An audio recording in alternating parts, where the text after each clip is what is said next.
முதலமைச்சராக பதவியேற்ற பின் முதன்முறையாக சென்னை தலைமைச் செயலகத்திற்கு பட்டு வேட்டி சட்டையுடன் முதலமைச்சர் விஜய் வருகை தந்துள்ளார். இது தொடர்பான கூடுதல் விவரங்களுடன் இணைகிறார் எமது செய்தியாளர் மகேந்திரன். வணக்கம். விவரங்களை பதிவு செய்யலாம். முதலமைச்சராக பதவியேற்ற பிறகாக முதல் முறையாக பட்டு வேட்டி சட்டையில் சென்னை தலைமைச் செயலகத்திற்கு தன்னுடைய அலுவல் பணிகளை மேற்கொள்வதற்காக முதலமைச்சர் விஜய் வருகை தந்திருக்கிறார். கடந்த 10ஆம் தேதி முதலமைச்சராக பதவியேற்ற பிறகாக அன்று முதல் முதலமைச்சர் விஜயை பொறுத்தவரை கோட் ஷூட் அணிந்துதான் தலைமைச் செயலகத்திற்கு வருகை தந்து தன்னுடைய அலுவல் பணிகளை தினசரி அலுவல் பணிகளை மேற்கொள்வார்.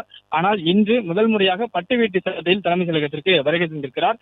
காலையில் விஜயின் மேலாளர் ஜெகதீஷ் உடைய புதுமணி புகுவிழா நிகழ்ச்சியில் பட்டு வேட்டி சட்டையில் பங்கேற்றிருந்தார் முதலமைச்சர் விஜய். காலையில் நடைபெற்ற விழாவில் பட்டு வேட்டி சட்டையில் பங்கேற்ற நிலையில் தலைமைச் செயலகத்திற்கும் பட்டு வேட்டி சட்டையில் முதலமைச்சர் விஜய் வருகை தந்திருக்கிறார். முதலமைச்சராக பதவியேற்ற நாள் முதல் தலைமைச் செயலகத்திற்கு கோட் ஷூட் அணிந்து முதலமைச்சர் விஜய் தினசரி தன்னுடைய அலுவல் பணிகளை மேற்கொண்டு வந்தார். இந்நிலையில்தான் இன்று முதல் முறையாக பட்டு வேட்டி சட்டையில் தலைமைச் செயலகத்திற்கு முதலமைச்சர் விஜய் வருகை தந்திருக்கிறார்.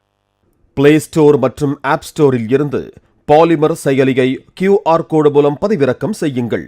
செய்திகளை உடனுக்குடன் பெறுங்கள்.